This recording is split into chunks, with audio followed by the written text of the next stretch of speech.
say what this is part of, because I'm realizing that some people here don't know that this event is part of a bigger event. So we are going to be having a Greensboro Town Hall, Black Girls and Women Matter, Greensboro. It's to break the silence. And many people I think associate break the silence or say her name around speaking the deaths of black girls at the hands of the cops. And that's true, that's part of that movement. But this is not necessarily talking about black girls that have died at the hands of the police or anybody else. We are interested in elevating the voices of the girls and women in our community and the problems that they have in various aspects of life. In fact, what we've ended up focusing on through our focus groups, identifying testifiers, school push-out, various forms of school push-out. Yeah, come on, courtesy, go get Kiki. Tell her to come on back. Okay. Actually, that's one of our testifiers. That's one of the girls I met at school, who will be giving us one of her stories. So we identified girls and women who will be telling us their stories at the town hall around school push-out, around lack of access to resources, or even if you have resources. For example, suppose you are having to deal with the SS services. Why those things go wrong. We want to hear it in their voices. Now, what is interesting to me is we do go back to, for a second, talking about girls and black women who have been killed at the hands of the police. When I have gone in and spoken with girls and women, well, girls actually, because I've been in schools, okay? When I show Breaking the Silence, which is an AAP, African American Policy Forum video that captures the town hall, when I show Kimberly Crenshaw talking about the urgency of intersectionality, she does a TED Talk. And in that particular TED Talk, she has the audience stand up, and then she goes through the names of black boys or black men who've been killed by the police. Now, she's speaking to primarily a white audience. In fact, some of them sit down with Michael Brown, okay? But still, many people remain. But when she hits black girls, you have like more than half the audience sit down. And I know that when I've done this in schools, hi Katie, I'm not talking to you. She put it down last night. Now she's telling me she's not coming to our town hall. I know, I'm teasing. She did put it down last night. The black girls, I spoke at Page, or really they talked to me. One of their first things after looking at this video, one of the girls said, I just didn't know black girls and women were being killed by the police. And we don't know. We don't talk about that a lot here. So no, she did not know. How is she going to know? It's not in the media. We don't talk about it. They might be being killed in different places often, killed in their homes. Okay? So the scenarios may not look the same. In fact, the scenarios for many ways that black girls and black boys, for example, the oppression that they might experience, there might be forms that are the same, but there might be forms that are different. And when Kimberly Crenshaw talks about intersection, she gives a very nice example of this. You can go to the aapf.org and look at all their documents. She has a primer for intersectionality. And of course, the example she gives is the GM case, where a black woman, was suing GM because she's a black woman and they wouldn't hire her. She was suing them and they said, wait a minute, well, we hire black people and they were all men. And we hire women and they were all white. So what are you talking about? How are you discriminated against? Now what I've heard in the schools, the girls, without even knowing the word intersectionality, are living intersectionality. So here's what some of the girls would tell me.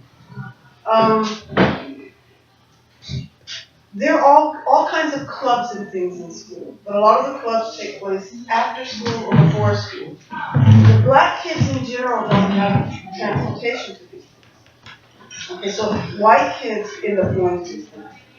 But as far as the black boys go to this particular school, they have team empowerment for them.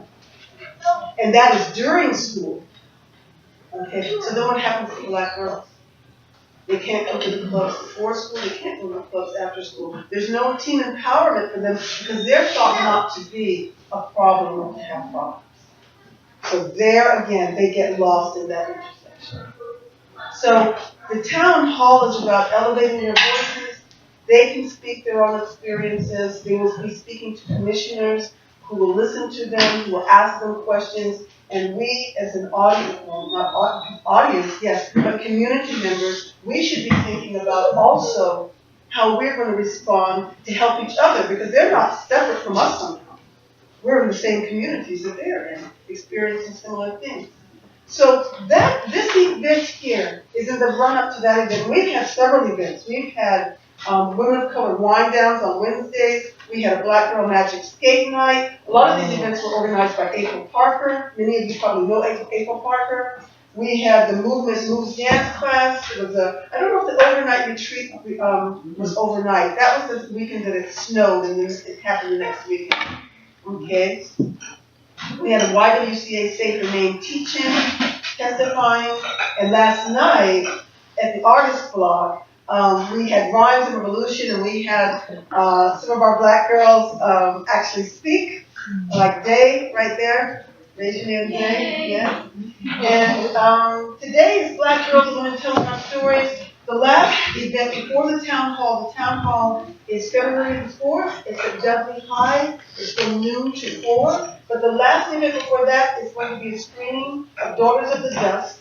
It's a free movie, 5 p.m. And I really hope people will come out for that because it's actually difficult for many to get to be able to see Daughters of the Dust.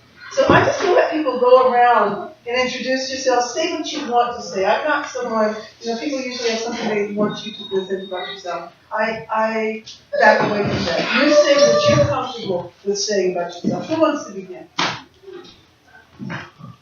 Yeah. Should I stand up? You can do whatever you want. Okay. Well, I'm Jay Safari. I'm 16 years old, and I'm happy to be a part of this movement. Yeah. Who else would like to? I'm Celeste Tennant, and I am far from 16 years old. And I just drove up from Garner to see what it was about because I saw it, and the topic alone was interesting. So I'm here to hear what we have to say. I'm Kayla. I'm a poet from Brown. I go by Wisdom, and I'm 15. Yeah. I'm Karen Beckett. I'm widow's mother, but I've also had an interest in how Black women tell stories and what we remember and what we don't in telling our stories. That's my reason. Yes. My name is Iri Chan, born and raised in Cabo in Jamaica. I live my life with this whole Black women movement and everything. And I'm willing to continue to invest in this thing.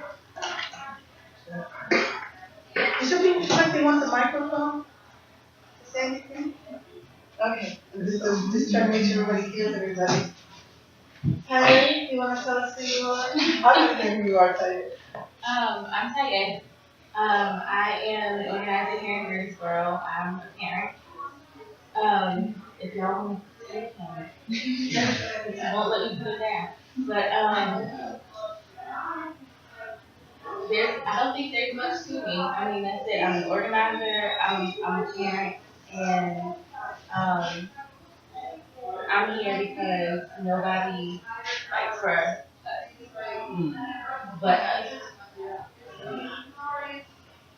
Sounds like a whole lot to you. That's what I was thinking. Dr. Farr, why don't you tell? Don't let my rock drive away. Me and Taya don't have this thing. I'm Her trying to make herself small, and we don't need to do that. We get enough of that. So you never, right? I'm good? Yeah. There's not much to me. There's lots to you. You're amazing. Just shout out to Dawn, right? Because when I first met Dawn, Dawn that my name was T. And Dawn was like, that's not your name. That's not what your mother named you.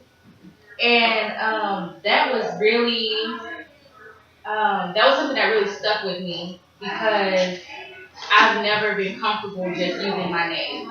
Because nobody can pronounce it, people make fun of it, and whatever. And so ever since then, I've been going by Kayak. So, yeah. Proud of you. That's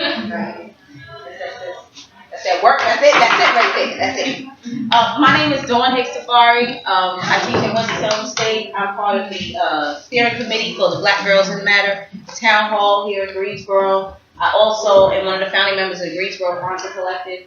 This work is amazing. Part of my life's work is looking at and helping to investigate and highlight the issues affecting those at the intersections of race and gender in schools. So how are black boys affected in schools by systemic policies of racism and sexism? How are black girls affected in schools by those same policies? So that's kind of where I like to be. Two of my daughters are here, my biological daughters. She's waving over there, and Day here. So this is powerful work. I'm looking forward to the stories. Yes, let's start. And that would be a way that other people can like say who you are. You can say who you are, say your name. Do say your name. Say your name.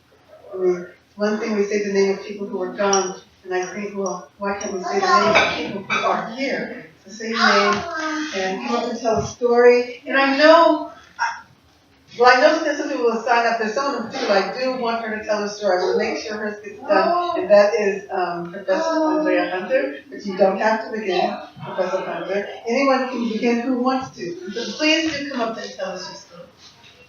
And it's for 10 minutes is the maximum. You don't have to speak for 10 minutes. You actually did.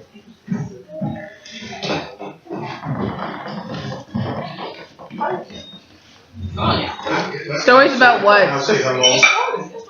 My name is I'm saying for everybody else. I'm a member of the Board of Education. I'm a member of the North Carolina State House. So I understand what you mean about students in our schools. We have to protect our black children. And as I go forward to Raleigh, I look forward to helping to enact policies that unseat institutional racism and get it out of our systems and our institutions. But more important than all of that, I'm the father of two beautiful African American daughters, 24 and 25. So I have a personal interest in being here as well. Thank you very much for allowing me. Yes, and I hope you'll come to our town hall and bring those stories. Let me know when it is. Okay, but everybody after this, make sure that I've taken your email so that I can send you information. Some of you have already done, the others I haven't. So after. Okay, good. Come on, let's tell us something.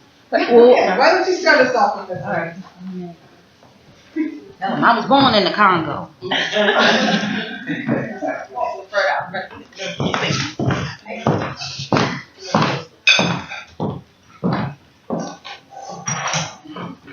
Good morning, everyone. Good morning. It's a pleasure to be here. Happy that Janine let me know about this and invited me. In terms of introductions, I would say, and I don't have a voice that carries, so I don't know if you're fine. No, it's definitely not on.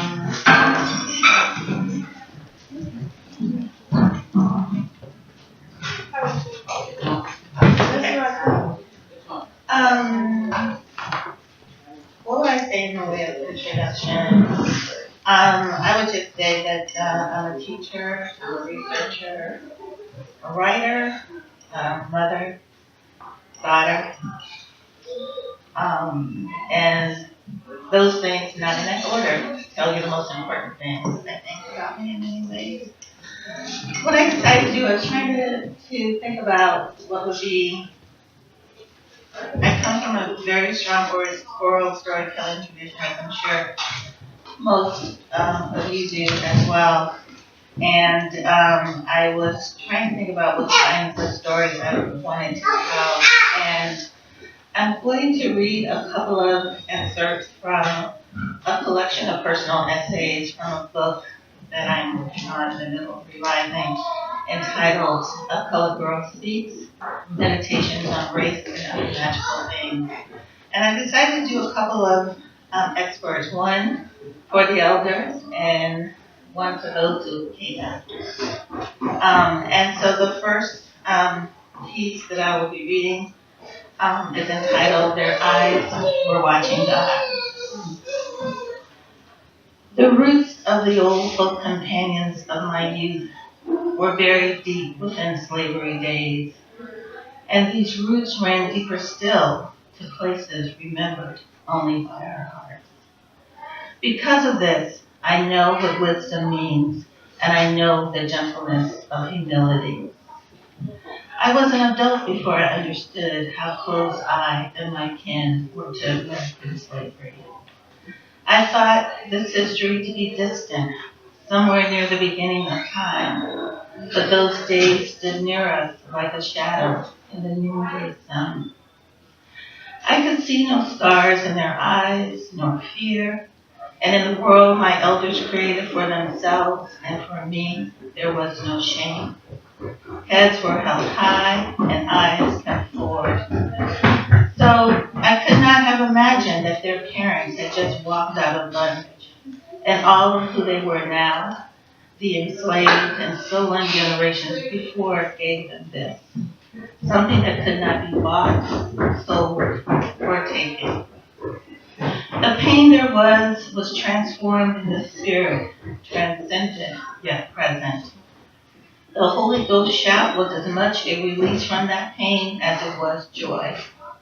The convulsive weeping in the presence of church ushers in white and nurses with caps, there to attend those afflicted with the spirit as well as the world.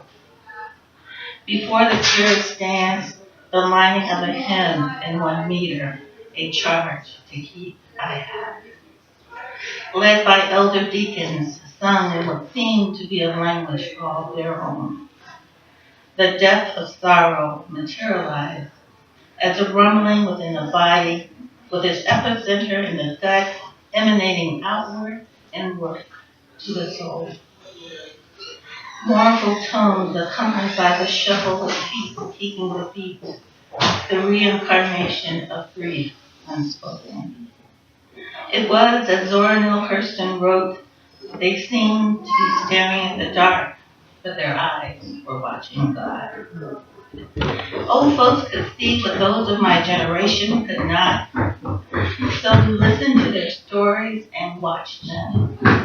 Our children who basked in the glow of all manner of devices that promised a universe of knowledge neither see nor hear would exist in stillness and in the wisdoms of the ordinary, and that makes them weak in a way those in bondage were not. These old kin and the elders of my youth, all gone now, had seen everything there was to fear, and they knew that the power that resided in man was not the power of God. I was taught by them that black folk were forgiving people. This was so because of our fear and love of God, and because when you have suffered the unspeakable, what else is left? It is this capacity for forgiveness that I learned from those from whom almost everything was taken. Despite all we have been, black struggles are seen as fodder for the gods and demons.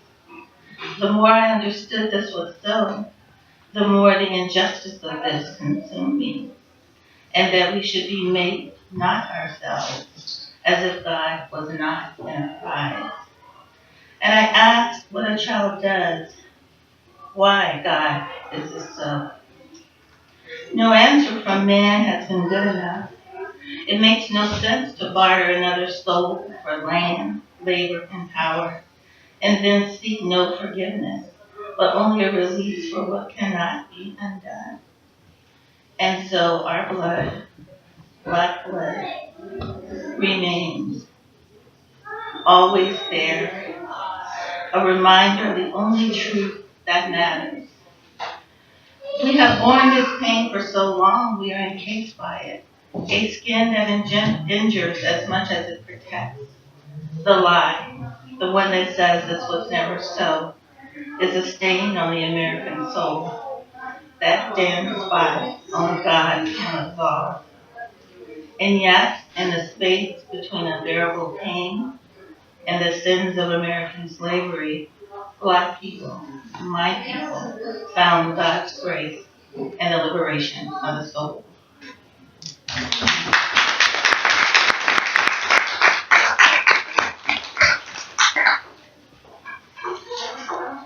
And this is for those who come after. And it's entitled Made for Walking. Dressed in white go-go boots, a lavender mini dress, and a white blouse with double puff sleeves, I thought I looked sharp. No, I knew I did. And every time I wore those boots, they came with a soundtrack. Nancy Sinatra, these boots were made for walking. This day was no different. It was 1968, and I was a second grader. I started my walk home from what we still considered the white school. Not keeping to the main road, my best friends and I cut through one of the neighborhood streets. Two white boys, not much older than we were, emerged from one of the houses and began to yell, sputtering racial slurs. My heart raced. We said nothing and continued to walk. Exasperated by our defiance, the two boys raised the BB guns braced at their sides and began to fire. My two friends took off in a brisk run. I did not. I could hear the BBs whiz by my head. Pellets bounced off my puffed sleeves. I steadied my pace, slow and deliberate, raised my carriage, and never looked back. For those two boys, our presence was out of place and deeply disruptive of something that was most precious to them, all they knew not what. What they understood was that walk, go-go boots and all, and my defiance was a transgressive act. I was not fully aware of the force of history that made me so sure on that day back in 1968, but I knew as certain as you can know a thing at age 7, that to retreat would do more damage than any BB could. Like others of my generation who walked through once closed doors, that long walk would take me to places no less fraught with tension and the challenge to belong than that neighborhood street. Once, when I thought I could not go on, I asked my father how Black folk endured. He said, by faith and the belief that things would be different, and not for us, for our children, and we kept pushing and praying. You know, he said, it's like a blade of grass pushing at concrete. Eventually, it breaks through. My father's words reminded me from whom I had come and the force of will that brought me to that moment and place, so I endured. But this was not the most important thing my father tried to tell me. His impromptu allegory gave testimony to the fragility of what seems to be the immovable and the vibrancy and beauty of what lies beneath, and the transformative promise to set things right and to become our best selves. On a recent visit to my hometown, I took a round down that street where I first laid claim to my political consciousness and the act of social protest. The white faces are all but gone, long ago having fled this place. But this is an irony that gives me no pleasure. Resigned, I wondered, what would it take to walk the last mile of the way?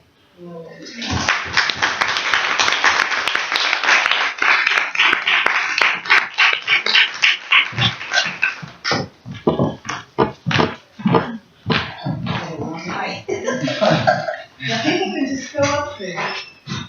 I'm not intervening each time. You see that space? Just go.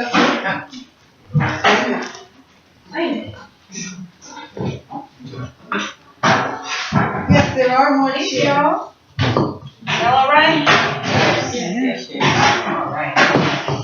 A little short, I should be. Go ahead.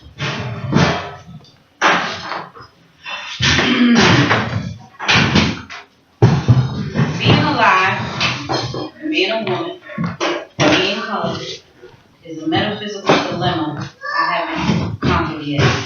Do you see the point? My spirit is too ancient to understand the separation of my soul and gender. When I was 42, when I was 19, I was riding from the Bronx. I was on a train with some friends. I was home from college and we're hanging out, hanging from the straps, just cutting up like 19-year-olds home from college do.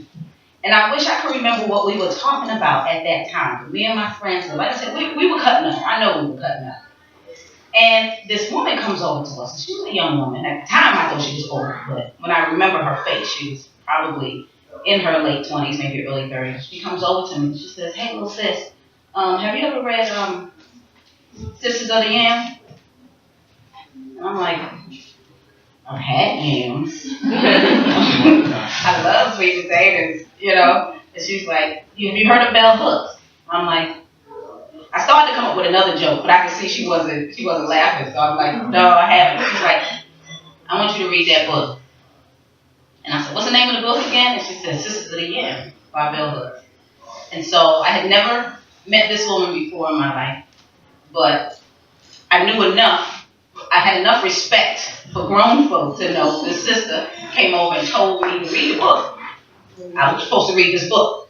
So I went home, found the book, went out and bought it. At the time, you know, this was before the internet, believe it or not, or right at the beginning of it. So I went to the bookstore, found the book, bought Sisters of the Yam, and read it. And this was the first time I had ever heard terms like racist, white supremacist, capitalist patriarchy, or intersectionality, or had ever heard anything about Black women's empowerment and strength and power, and that we had the power to change our own lives by believing in ourselves and loving ourselves and being intentional about change and growth and about helping others, and that you could not separate.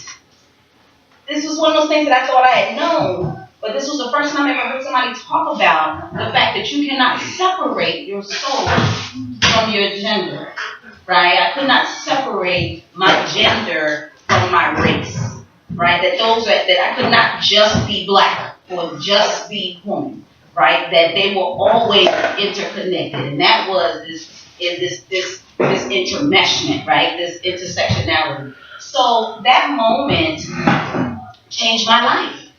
This I like to call her the strange train woman, right? This strange train. I wish I could find her. This woman changed my life, and of course everything is divine. So I'm sure she knew. Something told her to come over and tell me. She knew I would receive it, right? Because I could have been foolish, which probably one of my other friends might have been. But I actually got the book and read it, and it changed my life, and it changed the trajectory that I was on in my life. So I'm grateful to that mama, wherever she is in this world. I pray that she is continuously blessed.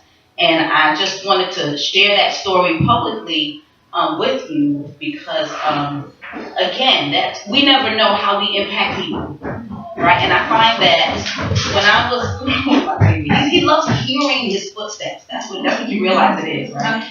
No, don't apologize. He's just fine. He's just fine. That's how we grow, right? That's how we grow and we learn. And children have, he's in that sensory motor stage still, and he's learning about the world through sound and feeling and all that stuff. So never squash that. He's an okay? ancestor. He's awesome. He's awesome. He's a little opinion making. But that we never know how we impact people, right? And I find that when I was younger, there was a lot of that. There were strange adults who would come up to me and say, "Baby, what you doing?" They would check me and find me and give me information, and we've gotten away from that. And then we complain about the youth, right? We complain about them. Oh, these kids are crazy, but we're hiding from them. We're afraid of them. Right? The reason why I was okay, the reason why my life changed that day is because this woman who had no idea who I was came over and said, baby, you need to read this book. She didn't tell me why I needed to read the book. She just told me I needed to read that book. And I'm so blessed that she did. So don't hold back. When you get that, whether it's a spirit or something tells you to tell somebody something, tell them. Share a little jewel. Go around dropping jewels. Share that, because you never know how you will change somebody's life. Give thanks.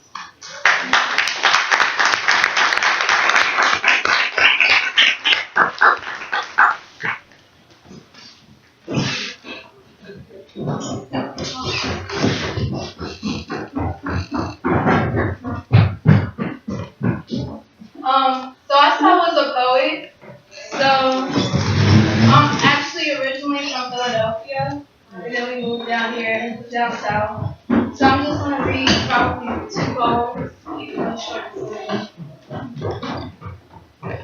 Girls from the north choke on southern colloquialisms, like how teachers choke on our names, stumbling over the pronunciation, lacking appreciation for the hyphens and apostrophes and the e's that sound like A's.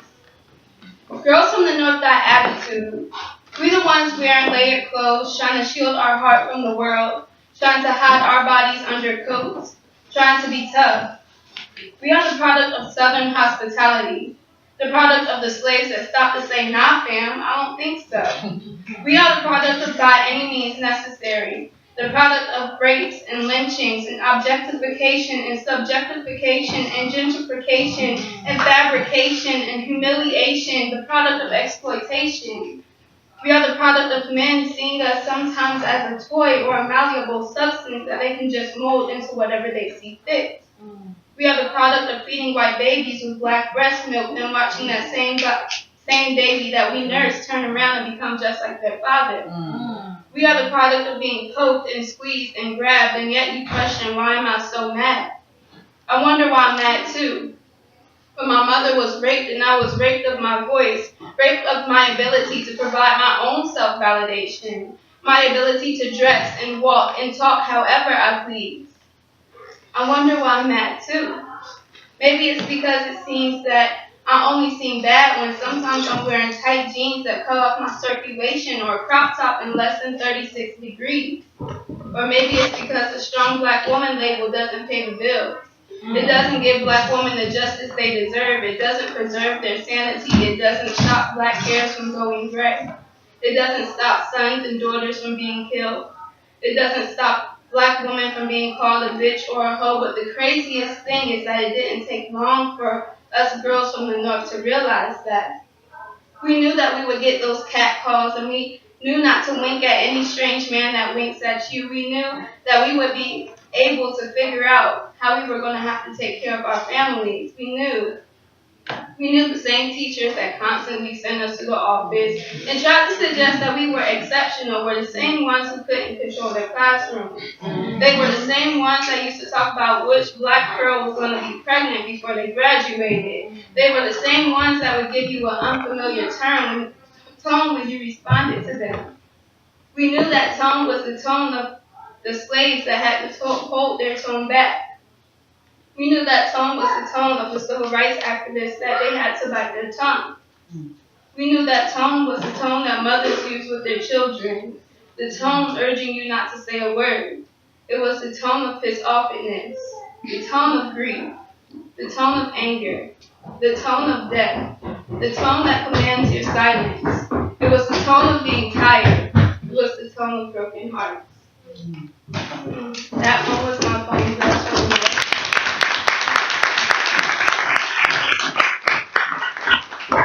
And I'm going to do one more, and it's fairly recent, and I wrote it the day that I found out Donald Trump was going to be elected. So yeah, I recall that day. It was cold and raining. Families and relationships were torn apart like black bodies on a slave auction. Mothers told their children, friends, and family to be careful. Watch your tone. Be compliant. Don't book them in BI. Mothers told their daughters, watch what you wear. Cover up. Only speak when spoken to, be polite. Told their sons, pull up your pants. Don't listen to your music too loud. Keep your hands in sight. Don't read in cars. Don't breathe too loud. They might hear you. They celebrated. Bodies prepared their own graves. They seeded the strange fruit in mass numbers for a money-hungry country that feasts on the ruthlessness. Bodies swayed off of cords as TV screen went from red, white, and blue to blonde and orange to black and white, a blur. They stood above bridges with nooses. They yelled about a wall. Bodies received bullets raised to the head in a triggered nation. Mothers told their children the story about Hope.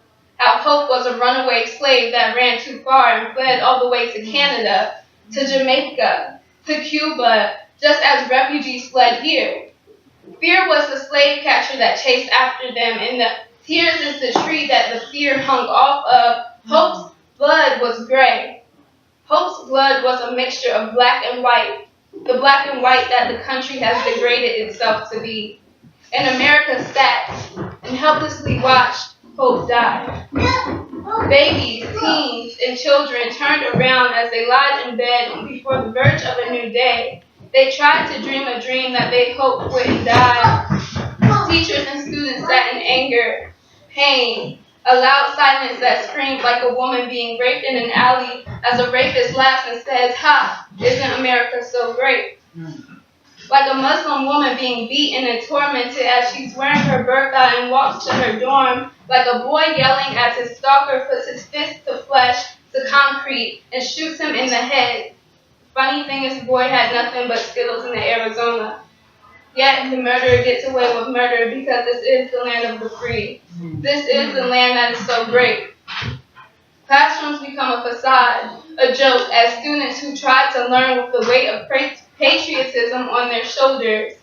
Blood and tears and tear gas and glass and black bodies and unmarked graves and inequality and war and morals and guns and money and politics and hate have inflated our country as the value of love and life and childlike innocence decreased. When Trump became president, hearts broke, and this is the day that humanity died.